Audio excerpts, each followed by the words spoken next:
নমস্কাৰ সকলোকে পুনৰবাৰ স্বাগতম জনাইছো আৰু আজি ক'বলৈ ওলাইছো দ্বিতীয় বিশ্বযুদ্ধৰ বিষয়ে। যেহেতু দ্বিতীয় বিশ্বযুদ্ধৰ বিষয়ে বৰ্ণনা কৰাটো ইমান সহজ নহয় আৰু ইমান ছুটি ভিডিঅ' এটাত গোটেইখিনি বস্তু সামৰি লোৱাটো সম্ভৱ নহয়। গতিকে এই ভিডিঅ'টো আপোনালোকে সিমানখিনি বস্তুহে পাব যিমানখিনি বস্তু দ্বিতীয় বিশ্বযুদ্ধৰ বিষয়ে একেবাৰে নাজানিলে নহয়। সো যদিহে আপোনালোকে দ্বিতীয় বিশ্বযুদ্ধৰ বিষয়ে ডিটেইলছত জানিব বিচাৰে তাকো আমাৰ নিজৰ ভাষাতে তেতিয়াহ'লে আপোনালোকে তিনিখন কিতাপ পঢ়িব পাৰে। এখন হ'ল দ্বিতীয় মহাসমৰ ধ্ৰুৱজ্যোতি বৰাই লিখিছে। তাৰপাছত এখন হ'ল এডলফ হিটলাৰ যিখন সত্যেন বৰকটকীয়ে লিখিছে ডাঙৰ কিতাপখন। যেহেতু দ্বিতীয় বিশ্বযুদ্ধৰ প্ৰধান খলনায়ক বুলি ক'লে আমি হিটলাৰক বুজি পাওঁ। হিটলাৰৰ পইণ্ট অফ ভিউৰ পৰা গোটেই বিশ্বযুদ্ধখনক যদি চাব বিচাৰে তেতিয়াহ'লে এখন কিতাপ নিশ্চয়কৈ পঢ়িব। আৰু ইয়াৰ পাছতে যদিহে আমি দ্বিতীয় বিশ্বযুদ্ধখনক আমাৰ নিজৰ জেগাৰ পৰা চাব বিচাৰোঁ তেতিয়াহ'লে এখন কিতাপ নিশ্চয় পঢ়িব দ্বিতীয় মহাসমৰ আৰু অসম। ইয়াত দ্বিতীয় মহাসমৰত অসমৰ ভূমিকা কেনেকুৱা বা আমাৰ ভাৰতবৰ্ষৰ ওচৰে পাজৰে থকা দেশবিলাকৰ ভূমিকা কেনেকুৱা খুব ডিটেইলছত বৰ ধুনীয়াকৈ আছে এখন কিতাপত। এখন কিতাপ লিখিছে নিৰঞ্জন বৰদলৈয়ে। এই তিনিওখন কিতাপৰ সহায় লৈ মই ভিডিঅ'টো বনাইছোঁ। বলক এতিয়া আমি ভিডিঅ'টোলৈ আগবাঢ়োঁ। চাওক, প্ৰথম বিশ্বযুদ্ধ বুলি ক'লে যেনেকৈ জাৰ্মানীক জটকুটৰ ঘাই বুলি কোৱা হয়, ঠিক তেনেকৈ দ্বিতীয় বিশ্বযুদ্ধৰ ক্ষেত্ৰতো জাৰ্মানীকে জগৰীয়া কৰিব পাৰি। কিন্তু এইবাৰ জাৰ্মানী সমানেই জগৰীয়া আন দুখন দেশো আছে। সেই দুখন হ'ল ইটালী আৰু জাপান। বাৰু প্ৰথমতে আহক জাৰ্মানীলৈ। জাৰ্মানীৰ তেতিয়া শাসনকৰ্তা আছিলে এডলফ হিটলাৰ, যাক চিনি নোপোৱা মানুহ হয়তো পৃথিৱীতে নাই। এক কথাত দ্বিতীয় বিশ্বযুদ্ধ মানে হিটলাৰ আৰু হিটলাৰ মানে দ্বিতীয় বিশ্বযুদ্ধ। প্ৰথম বিশ্বযুদ্ধৰ শেষত জাৰ্মানী যেতিয়া হাৰিছিল তেতিয়া মিত্ৰবাহিনীয়ে যিখন চুক্তিত তেওঁলোকক চহী কৰিব দিছিল সেইখন স্বাভাৱিকতে জাৰ্মানীৰ বাবে অত্যন্ত অপমানজনক আছিল। গতিকে বহু বছৰ পিছত যেতিয়া হিটলাৰ জাৰ্মানী শাসনকৰ্তা হ'ল তেতিয়া তেওঁ আগৰ সেই চুক্তি দলিয়াই দি সেই অপমানৰ প্ৰতিশোধ ল'বলৈ তেওঁ উঠি পৰি লাগিলে। তেওঁৰ মতে জাৰ্মানীয়ে ইমান দিনে যি দুখ যন্ত্ৰণা লাজ অপমান পাই আহিছে তাৰ মূল কাৰণ হ'ল জাৰ্মানীৰ ইহুদী মানুহখিনি। গতিকে তেওঁ শাসনকৰ্তা হৈ ইহুদী মানুহবোৰ এফালৰ পৰা মাৰি নিবলৈ ধৰিলে। এইবোৰ কাহিনী নিশ্চয় আপোনালোকে সকলোৱে জানে। চ' আমি চিধা যুদ্ধলৈ আহিছোঁ। হিটলাৰে বিশ্বাস কৰিছিল যে পৃথিৱীৰ ভিতৰত শ্ৰেষ্ঠ আৰু একদম পিয়ৰ জাতি হ'ল জাৰ্মান জাতি। সেইকাৰণে ভগৱানে তেওঁক জাৰ্মানীৰ শাসনকৰ্তা পাতিছে আৰু এতিয়া গোটেই পৃথিৱীত নহ'লেও অন্ততঃ ইউৰোপখন নিজৰ দখললৈ আনি প্ৰকাণ্ড জাৰ্মান সাম্ৰাজ্য এখন প্ৰতিষ্ঠা কৰাৰ গুৰু দায়িত্ব আছে তেওঁৰ মূৰৰ ওপৰত। গতিকে বহিৰাজ্য দখলৰ প্ৰথম কাৰ্যসূচী হিচাপে তেওঁ অষ্ট্ৰিয়াক জাৰ্মানীৰ লগত চামিল কৰাৰ দিহা কৰিলে। সেই ক্ষেত্ৰত যেনিবা যুদ্ধ নহ'ল কাৰণ অষ্ট্ৰিয়াৰ চেঞ্চেলৰে বিনা যুদ্ধে অষ্ট্ৰিয়াখনক জাৰ্মানীৰ চামিল কৰি দিলে। অষ্ট্ৰিয়াৰ পাছতে এবাৰ চেকোস্লোভাকিয়াৰ পাল। চেকোস্লোভাকিয়াৰ বহু অঞ্চলত জাৰ্মান মানুহ বাস কৰিছিলে। হিটলাৰে অপপ্ৰচাৰ চলালে যে সেই জাৰ্মান মানুহখিনিক বিভিন্ন ধৰণে নিৰ্যাতন চলোৱা হৈছে আৰু এইটো চেলো লৈ জাৰ্মান আৰ্মি তাত সোমাই গ'ল আৰু সেই অঞ্চলবোৰ কাঢ়ি ল'লে। ইফালে চেকোস্লোভাকিয়াৰ স্লোভাক জাতিৰ মানুহবোৰ সিহঁতৰ নিজৰ লেণ্ড দাবী কৰি স্লোভাকিয়া অঞ্চলটো পৃথক কৰি ল'লে। গতিকে টুকুৰা টুকুৰ হৈ দুৰ্বল হৈ যোৱা চেকোস্লোভাকিয়াৰ প্ৰায়খিনি হিটলাৰে দখল কৰি ল'লে। আকৌ চান্সতে ডান্সটো মাৰি হাংগেৰিয়েও চেকোস্লোভাকিয়াৰ এটুকুৰা নিজৰ লগত চামিল কৰি ল'লে। চ' সেইখন দেশ তেনেকৈ শেষ হৈ গ'ল। এতিয়ালৈকে কিন্তু যুদ্ধ আৰম্ভ হোৱা নাই। এইবাৰ পাল পৰিল পোলেণ্ডৰ। জাৰ্মানী আৰু ইষ্ট প্ৰুছিয়া একচুৱেলি একেখনেই ৰাষ্ট্ৰ, কিন্তু মাজতে পোলেণ্ডখন সোমাই দেশখন দুভাগ কৰি পেলালে। গতিকে হিটলাৰে এই অঞ্চলটো পোলেণ্ডক এৰি দিবলৈ ক'লে যাতে দেশখন একলগ হ'ব পাৰে, কিন্তু পোলেণ্ডে মানি নল'লে। চ' 1939 চনৰ 1 ছেপ্টেম্বৰ দিনা জাৰ্মানীয়ে পোলেণ্ড আক্ৰমণ কৰিলে। এয়াই আৰম্ভণি দ্বিতীয় বিশ্বযুদ্ধৰ, কাৰণ হিটলাৰৰ মতিগতি ভাল নেদেখি 3 ছেপ্টেম্বৰ দিনা ইংলেণ্ডে জাৰ্মানীৰ বিৰুদ্ধে যুদ্ধ ঘোষণা কৰিলে। তাৰ লগে লগে Australia, New Zealand, south Africa, Canada আৰু ফ্ৰান্সেও যুদ্ধ ঘোষণা কৰিলে জাৰ্মানীৰ বিৰুদ্ধে। ইফালে এনেকুৱা কিবা হ'লে অকলে যুঁজিব নোৱাৰিব বুলি হিটলাৰে আকৌ আগতেই ইটালী, জাপান, স্পেইন আৰু ৰাছিয়াৰ লগত বন্ধুত্ব স্থাপন কৰিয়ে থৈছিলে। গতিকে সমগ্ৰ ইউৰোপখন দুভাগত বিভক্ত হৈ পৰিল। আৰম্ভ হ'ল এখন মহাযুদ্ধ। কিন্তু সোনকালে পোলেণ্ড হাৰিলে আৰু জাৰ্মানী আৰু ৰাছিয়াই পোলেণ্ডক দুভাগ কৰি নিজৰ মাজত ভগাই ল'লে। তাৰ কেইদিনমানৰ পিছতে ৰাছিয়াই ফিনলেণ্ড আৰু লিথুৱানিয়াৰ লগত যুদ্ধ কৰি দুয়োখন সৰু সৰু দেশ নিজৰ দখললৈ আনিলে। লগে লগে জাৰ্মানীয়েও কাষতে থকা অকণমানি ডেনমাৰ্কখন দখল কৰিলে। নৰৱেখন ল'বলৈ যুঁজা কৰোঁতেই এইফালে ফ্ৰান্সৰ শক্তি বাঢ়ি অহা যেন পায় হিটলাৰে চব সৈন্য সামান্য আনি ফ্ৰান্সৰ বিৰুদ্ধে যুদ্ধত নমাই দিলে। তাৰ লগতে ওচৰে পাজৰে থকা সৰু সৰু যিবোৰ দেশ আছে নেদাৰলেণ্ডছ, বেলজিয়াম আৰু লুক্সেমবাৰ্গ, এইকেইখনো আক্ৰমণ কৰি নিজৰ দখললৈ আনি ল'লে। চ' ইতিমধ্যে বহুত বেছি শক্তিশালী হৈ উঠিল জাৰ্মানী। চবেই মিলিও জাৰ্মানীক হিলাবই নোৱাৰিলে। গতিকে সোনকালে 1940 চনৰ 21 জুনৰ দিনা ফ্ৰান্স পৰাজিত হৈ যুদ্ধ বিৰতিৰ চুক্তিত তেওঁলোকে চহী কৰিবলৈ বাধ্য হ'ল। এই কাহিনীটো আকৌ বিৰাট ইণ্টাৰেষ্টিং। প্ৰথম বিশ্বযুদ্ধত যিখিনি ঠাইত যিটো ৰেলৰ ডবাৰ ভিতৰত যিখন চকীত বহুৱাই জাৰ্মানীৰ প্ৰতিনিধিৰ পৰা মিত্ৰবাহিনীয়ে চহী লৈছিল, সেই একেখন ঠাইতে একেটা ডবাতে একেখন চকীতে বহাই এইবাৰ হিটলাৰে ফ্ৰান্সৰ পৰা চহী ল'লে। গতিকে জাৰ্মানীৰ বিৰুদ্ধে লেখত ল'বলগীয়া শক্তি এতিয়া মাত্ৰ ইংলেণ্ড। লগে লগে হিটলাৰে ইংলেণ্ড আক্ৰমণৰ প্লেনিং কৰিলে। এই আক্ৰমণটোৰ নাম দিয়া হ'ল অপাৰেশ্যন চি লায়ন। ইংলেণ্ডত আক্ৰমণ কৰাৰ লগে লগে এইফালে আমেৰিকাৰ ৰাষ্ট্ৰপতি ৰুজভেল্টে ইংলেণ্ডক সহায় কৰিবলৈ আগবাঢ়ি আহিল। জাৰ্মানী থমকি ৰ'ল সেইফালে, কিন্তু লগে লগে কিবা ভাবি ৰাছিয়াখন আক্ৰমণ কৰি দিলে। লগে লগে ইংলেণ্ড আৰু আমেৰিকাৰ মাজত আটলাণ্টিক চনদ বুলি এখন চুক্তি হ'ল আৰু আমেৰিকা প্ৰত্যক্ষভাৱে যুদ্ধত নামি পৰিল। ৰাছিয়াকো তেওঁলোকে সহায় কৰিবলৈ আৰম্ভ কৰিলে। তাৰ লগে লগে যেনিবা যুদ্ধখন অকণমান থমকি ৰ'ল তাতে। সেইখিনি সময়তে আকৌ জাৰ্মানীক দেখি দেখি নিজেও সাম্ৰাজ্য বিস্তাৰৰ সপোন দেখিবলৈ ধৰিলে ইটালীৰ শাসনকৰ্তা বেনিটো মুছলিনীয়ে। তেওঁৰ নাম নিশ্চয় সকলোৱে শুনিছে।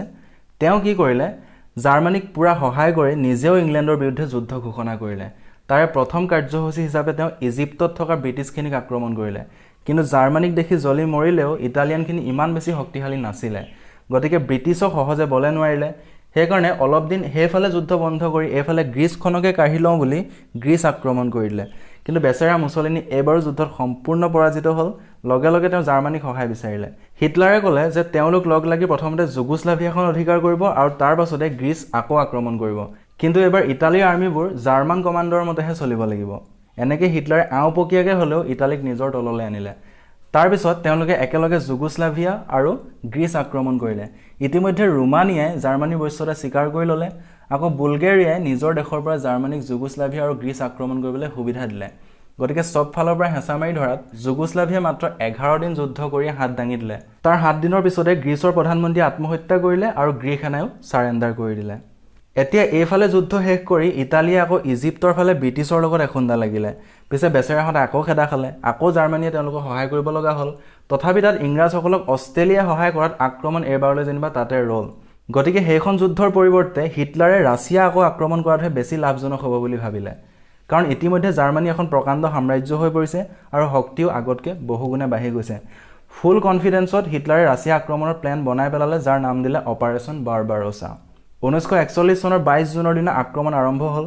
এফালৰ পৰা ৰাছিয়াৰ সৈন্যক পৰাজিত কৰি ৰাছিয়াখন দখল কৰি যাবলৈ ধৰিলে জাৰ্মানীয়ে। তথাপি ৰাছিয়াৰ সৈন্য আৰু প্ৰতিজন ৰাছিয়াৰ মানুহে যি স্বদেশ প্ৰেম দেখুৱালে তাক এতিয়াও পৃথিৱীৰ মানুহে চেলুট কৰে। দা কুঠাৰ কাঁচি কটাৰী লৈও ৰাছিয়ান মানুহে যুদ্ধ কৰিছিলে প্ৰকাণ্ড প্ৰকাণ্ড জাৰ্মান টেংকৰ সন্মুখত। এনেকৈ যুদ্ধ চলি গৈ আছে। তেনে সময়তে আকৌ আমাৰ এইফালে এছিয়াত সাম্ৰাজ্য বিস্তাৰৰ সঁজুলি লাগিলে জাপানৰ। লগে লগে সিহঁতে চাইনা আক্ৰমণ কৰিলে। চাইনাৰ গাতে লাগি থকা আমাৰ ভাৰতখন তেতিয়াও ইংলেণ্ডৰ তলত। গতিকে ইংলেণ্ডে কথা বিষম দেখি চাইনাক হেল্প কৰিবলৈ লাগিলে। ভাৰতৰ পৰা চাইনালৈ যোৱা পথ তেতিয়া এটাই, ষ্টিলৱেল ৰোড বুলি যিটোক কয়, সাপৰ নিচিনা পাক লগাই এই ৰাস্তাটো। ইংলেণ্ডে এই ৰাস্তাৰে চাইনাক হেল্প কৰি জাপানক ৰখাবলৈ ট্ৰাই কৰিলে। আকৌ ইফালে আমেৰিকাই জাপানলৈ ৰপ্তানি কৰা কেঁচামাল খাৰুৱা তেল চব বন্ধ কৰি দিলে। জাপানৰ খং উঠি আমেৰিকাক এশিগনি দিবলৈ আমেৰিকাৰ পাৰ্ল হাৰ্বাৰ নামৰ বন্দৰটোত গৈ পচন্দ আক্ৰমণ চলালে। এইটো আক্ৰমণ দেখি স্বয়ং হিটলাৰে চিন্তা কৰিছে যে তেওঁ এতিয়ালৈকে আমেৰিকাক নিজৰ ঘৰত গৈ দম এটা দিবগৈ পৰা নাই, আৰু জাপানে গৈ আমেৰিকাক ঘৰতে গৰু পিটন দি থৈ আহিলেগৈ। গতিকে জাৰ্মানী, ইটালী আৰু জাপানৰ লগে লগে মিত্ৰতা হ'ল। আকৌ আমাৰ ফালে আহক, জাপানে ইতিমধ্যে চাইনাৰ এটুকুৰা, থাইলেণ্ড গোটেইখন দখল কৰি মালয়েছিয়া আৰু ফিলিপাইনছ আক্ৰমণ কৰিছে। তাৰ পিছতে ইয়াৰ ওচৰে পাজৰে থকা দ্বীপবোৰৰ লগত সুমাত্ৰা আৰু নিউগিনি অধিকাৰ কৰি জাপান আহি একেবাৰে ম্যানমাৰ পালেহি। আৰু অতি সোনকালে ম্যানমাৰৰ এটুকুৰা তেওঁলোকে দখল কৰি ল'লে। এতিয়া জাপান পূব এছিয়াৰ একছত্ৰী সম্ৰাটৰ নিচিনা। আকৌ ইফালে জাৰ্মানীয়ে ৰাছিয়াৰ ভিতৰত সোমাই গৈ টাৰ্গেট লৈছে 3খন প্ৰধান চহৰ, লেনিনগ্ৰাড, ষ্টেলিনগ্ৰাড আৰু মস্কো। লেনিনগ্ৰাডক 900 দিন চাৰিওফালৰ পৰা বেৰি ধৰি জাৰ্মানীয়ে যিটো শাস্তি দিলে, তাত খাদ্যৰ অভাৱত যিমান হেজাৰ হেজাৰ মানুহ মৰিলে, তেনেকুৱা নৰহত্যাৰ কাহিনী পৃথিৱীত বৰ বেছি নাই। বাৰু যে কি নহওক, ইয়াৰ লগে লগে জাৰ্মানীয়ে আক্ৰমণ কৰিবলৈ আগবাঢ়িল ৰাছিয়াৰ ৰাজধানী মস্কো। ইতিমধ্যে মস্কোলৈ বাট একেবাৰে পৰিষ্কাৰ, জাৰ্মানী জিকিবই কোনো সন্দেহ নাই। কিন্তু হঠাতে বাধা আহিল প্ৰকৃতিৰ পৰা। আৰম্ভ হ'ল বৰফৰ ধুমুহা, তাৰপিছত প্ৰচণ্ড বৰষুণ। জাৰ্মানবিলাকে লোকৰ দেশত এনেকুৱা বতৰত যুদ্ধ কৰিব নোৱাৰা অৱস্থা হ'ল। কিন্তু ৰাছিয়ানবিলাকে নিজৰ দেশৰ বতৰৰ কথা ভালকৈ জানে। তেনেকুৱা পৰিস্থিতিত কেনেকৈ যুদ্ধ কৰিব লাগে সেইটোও জানে তেওঁলোকে। গতিকে জাৰ্মানখিনিক পিছ হুকাই পঠিয়ালে। ইয়াৰ পিছত জাৰ্মানীয়ে দ্বিতীয়বাৰ মস্কো আক্ৰমণৰ আৰু সুযোগ নাপালে, আৰু ইয়াৰ পৰাই হিটলাৰৰ পতন লাহে লাহে আৰম্ভ হৈছে বুলি ক'ব পাৰি। তথাপি সেইফালে যুদ্ধ বাদ দি আকৌ আফ্ৰিকাৰ ফালে ইটালী জাৰ্মানীৰ মিলিত বাহিনীয়ে যুদ্ধ আৰম্ভ কৰিলে। প্ৰথমতে অলপ হৰাজিকা হৈছিল যদিও 1943 চনৰ 12 মে দিনা জাৰ্মান বাহিনীয়ে আত্মসমৰ্পণ কৰিলে। এই সমগ্ৰ আফ্ৰিকাৰ যুদ্ধখনত জাৰ্মানীৰ বাহিনীৰ 10 লাখ সেনা হতাহত হ'ল, আৰু ইয়াৰ লগে লগে হিটলাৰ আৰু মুছলিনীৰ আফ্ৰিকাত সাম্ৰাজ্য গঢ়াৰ সপোন চিৰদিনৰ বাবে শেষ হৈ গ'ল। সেইখিনি সময়তে এইফালে জাপানে আহি আমাৰ নৰ্থ ইষ্টৰ ইম্ফল পালেহি। কিন্তু ব্ৰিটিছ সেনাই জাপানক তীব্ৰ প্ৰত্যাক্ৰমণ কৰি আছে। জাপানে আকৌ একেলগে নিউগিনিৰ ফালেও আক্ৰমণ চলাই আছে কৰেল চি বা প্ৰবাল সাগৰত। এইবাৰ কিন্তু তাত আমেৰিকাৰ হাতত জাপান হাৰি গ'ল, আৰু ইয়াৰ পৰাই জাপানৰো পতন লাহে লাহে আৰম্ভ হ'ল। আমেৰিকাৰ প্ৰশান্ত মহাসাগৰৰ দ্বীপবোৰ এটা এটাকৈ তাৰ পাছত দখল কৰিবলৈ লাগি গ'ল। আনফালে মস্কো আৰু আফ্ৰিকাত হৰাৰ পিছত জাৰ্মানীয়ে ষ্টেলিনগ্ৰাড আক্ৰমণ কৰিলে। ইমান সহজে হিটলাৰ হাৰি যোৱা ভকত নহয়। কিন্তু আপোনালোকে জানে ৰাছিয়া পৃথিৱীৰ আটাইতকৈ ডাঙৰ দেশ, গতিকে তাত মানুহৰ অভাৱ নাই। আৰু তাত সৈন্যবোৰে এনি টাইম যুদ্ধ কৰে। জাৰ্মানবোৰে খন্তেক জিৰণি ল'বলৈও সময় নাপায়। গতিকে অৱশেষত উপায় নাপায় দুখে ভাগৰে 1944 চনৰ জানুৱাৰী মাহতে জাৰ্মানখিনিয়ে আত্মসমৰ্পণ কৰি দিলে। ইতিমধ্যে সিহঁতৰ 2.5 লাখ সেনাৰ অকল 90,000 মানহে বাকী আছেগে। ইফালে জাপানকো আমেৰিকাই ঠেলি নি আছে। ফিলিপাইনছ মুক্ত কৰাৰ পিছতে জাপানৰ নেভি বাহিনী একেবাৰে দুৰ্বল হৈ গ'ল। আনহাতে সিহঁতে কহিমাইদি ডিমাপুৰমান পাই টাৰ্গেট ল'লে অসম ৱেষ্ট বেংগল ৰেল লাইনটো। কিন্তু ব্ৰিটিছ বাহিনীয়ে ইণ্ডিয়ান আৰ্মিলৈ পূৰা যুদ্ধ কৰিলে। এইখিনিতে এটা কথা ক'ব লাগিব যে ইয়াত জাপানী সৈন্য বাহিনীখিনিৰ লগত নেতাজী সুভাষ চন্দ্ৰ বসুৰ আজাদ হিন্দু ফৌজটো আছিলে। নেতাজীয়ে জাপানৰ সহায়ত ইংৰাজসকলক খেদিবলৈ ব্যৱস্থা লগাই আছিলে। গতিকে কহিমাৰ যুদ্ধত ভাৰতীয় মানুহে ভাৰতীয় মানুহকে মাৰিব লগা হ'ল। যে কি নহওক সোনকালে জাপানী আৰু আজাদ হিন্দু ফৌজ পৰাজিত হ'ল আৰু তেওঁলোকে আত্মসমৰ্পণ কৰিলে। আনহাতে জাৰ্মানীয়ে শেষবাৰৰ বাবে ৰাছিয়াত চেষ্টা এটা চলাই চালে। কিন্তু নিমিষতে ৰাছিয়ান বাহিনীয়ে জাৰ্মানীক শেষ কৰি এইবাৰ চিধা জাৰ্মানীৰ ৰাজধানী বাৰ্লিনত আক্ৰমণ কৰা দিহা কৰি পেলালে। ইমান দিনে সেইটোহে বাকী আছিলে। চ' এতিয়াৰ পৰা জাৰ্মানীয়ে অকল নিজক বচোৱাতহে ব্যস্ত হ'ব লগা হ'ল। আক্ৰমণৰ জামানা গ'ল আৰু সিহঁতৰ। আনফালে এইবাৰ আকৌ ইংৰাজ আমেৰিকা সহিতে মিত্ৰ শক্তিয়ে ইটালীৰ ওপৰত আক্ৰমণ চলাই দিলে। বেনিটো মুছলিনী বেচেৰাটোৰ কিমান হাৰিব। এতিয়াতো তেওঁক নিজৰ দেশৰ মানুহেও দেখিব নোৱাৰা হ'ল। তেওঁৰ বিৰুদ্ধে সমগ্ৰ দেশৰ মানুহ জাগি উঠিল আৰু অতি সোনকালে নিজৰ দেশৰ প্ৰশাসনৰ লোকে তেওঁক গ্ৰেপ্তাৰ কৰিলে। তথাপি তেওঁক য'ত বন্দী কৰা হৈছিলে তাৰ পৰা হিটলাৰে কিবাকে পলুৱাই আনি আকৌ চৰকাৰ এখন প্ৰতিষ্ঠা কৰোৱাইছিলেহি। কিন্তু সি বৰ বেছিদিন স্থায়ী নহ'ল। অতি সোনকালে মিত্ৰ বাহিনীয়ে ইটালী অধিকাৰ কৰিলেহি আৰু নিজৰ দেশৰ বিদ্ৰোহীয়ে বেনিটো মুছলিনীক কিডনেপ কৰি নি ঘৈণীয়েকৰ লগতে গুলীয়াই মাৰি ভৰিকেইটা ওপৰলৈ বান্ধি ওলমাই দিলে। সিহঁতৰ ডেড বডিকেইটা সকলো মানুহে লঠিয়াই গুৰিয়াই যিমান ঘৃণা যিমান খং আছিলে চব জাৰি জোকাৰি উলিয়াই দিলেহি। গতিকে বেনিটো মুছলিনীৰ শেষৰ দিনকেইটা বৰ ভালেৰে নগ'ল। এইফালে আকৌ ৰাছিয়াৰ লগে লগে মিত্ৰ শক্তিয়েও জাৰ্মানীৰ ওপৰত আক্ৰমণ চলাই দিলে। এফালৰ পৰা চহৰ নগৰ চব ধ্বংস কৰি নিছে। তাৰ লগে লগে য'ত য'ত জাৰ্মান সেনা আছিলে যেনে ফ্ৰান্স, লুক্সেমবাৰ্গ, বেলজিয়াম চবতে আক্ৰমণ কৰি সেই দেশবিলাকক এখন এখনকৈ আকৌ মুক্ত কৰি নিলে। এপিনৰ পৰা ৰাছিয়া, এপিনৰ পৰা ব্ৰিটেইন আমেৰিকাই জাৰ্মানবোৰক মষিমূৰ কৰি আনিলে। লাষ্টত জাৰ্মানীৰ এনেকুৱা অৱস্থা হ'লগৈ যে 10-15 বছৰীয়া ল'ৰাটোলৈকে বন্দুক হাতত ল'ব লগা হ'লগৈ। মানুহ মৰিয়ে এদায় হ'ব হ'ল তাত। গতিকে জাৰ্মানীৰ ৰাজধানী বাৰ্লিন অধিকাৰ কৰিবলৈ বৰ বেছিদিন নালাগিল। শেষ হৈ গ'ল জাৰ্মানী। হিটলাৰে এই দুখ আৰু সহ্য কৰিব নোৱাৰিলে। গতিকে নিজৰ বহুদিনীয়া প্ৰেমিকা ইভা ব্ৰাউনক তেওঁ লগে লগে বিয়া কৰালে আৰু 1945 চনৰ 30 এপ্ৰিলৰ দিনাখন নিজৰ বাংকাৰতে দুয়ো পতি পত্নীয়ে ছুইচাইড কৰিলে। হিটলাৰে নিজৰ মুখত বন্দুক এটা ভৰাই নিজৰ মুখৰ ভিতৰত গুলি কৰি দিলে আৰু তেওঁৰ পত্নী ইভা ব্ৰাউনে বিষ খাই ছুইচাইড কৰিলে। ইমানতে মুছলিনী আৰু হিটলাৰ শেষ। বাকী থাকিল মাত্ৰ জাপান। জাপানত কিন্তু অকল এজন ব্যক্তি নহয়, জাপানৰ প্ৰশাসনিক বিষয়াসকলেহে তাত শাসন চলায়। জাপানৰ কাষে কাষে থকা যিবোৰ দ্বীপ আছে সেইবোৰ এটা এটাকৈ অধিকাৰ কৰি আমেৰিকা আৰু ব্ৰিটেইনে একেবাৰে গৈ জাপানৰ মূল দেশখন পালেগৈ। তাৰপিছত বিনা যুদ্ধে জাপানে বস্তুটা স্বীকাৰ কৰিব বুলি ভাবি আমেৰিকাই এখন চুক্তি কৰিব বিচাৰিছিলে। কিন্তু অকলশৰীয়া হৈও ইমান অকণমানি দ্বীপটোৰ প্ৰশাসনিক বিষয়াসকলে আমেৰিকাৰ চুক্তি একেবাৰে দলিয়াই পেলালে। কিন্তু এইবোৰ আলাপ আলোচনা হৈ থাকোঁতেই এইফালে আমেৰিকাত ইতিমধ্যে আণৱিক বোমা আৱিষ্কাৰ হৈ গ'ল। গতিকে আমেৰিকাৰ ৰৈ নাথাকিলে। 6 আগষ্টৰ দিনা জাপানৰ হিৰোশ্বিমাত আণৱিক বোমা দি 3 দিনৰ পাছতে নাগাচাকিতো আণৱিক বোমা দি চহৰ দুখন টোটেলি ধ্বংস কৰি পেলালে। এইবোৰ কাহিনী আপোনালোকে সকলোৱে জানে। এনেকুৱা অস্ত্ৰ কোনেও কেতিয়াও জীৱনত দেখা নাই। গতিকে গোটেই জাপান ধ্বংস কৰি দিব বুলি ভয় খাই জাপানৰ সম্ৰাট হিৰোহিতোই যুদ্ধ বন্ধ কৰাৰ নিৰ্দেশ দিলে। গতিকে তাৰ পাছতেই 2 ছেপ্টেম্বৰ 1945 চনৰ 2 ছেপ্টেম্বৰ তাৰিখে জাপানে আত্মসমৰ্পণ কৰি দিলে। তাৰ লগে লগে দ্বিতীয় মহাসমৰৰ অন্ত পৰিলে।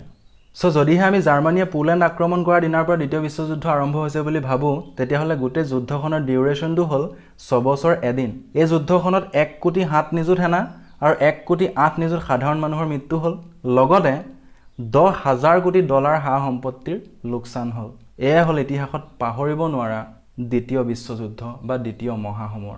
চ' ইমানেই আছিলে আজিৰ ভিডিঅ'টো। দ্বিতীয় বিশ্বযুদ্ধৰ বিষয়ে পঢ়ি মেলি মই যি জানো আপোনালোকক ক'বলৈ চেষ্টা কৰিলোঁ। ইয়াৰ পাছত আকৌ আহিম, বেলেগ বেলেগ কিতাপ পঢ়িম, আপোনালোকক তাৰ বিষয়ে ক'ম। আজিলৈ ইমানেই। Bye bye.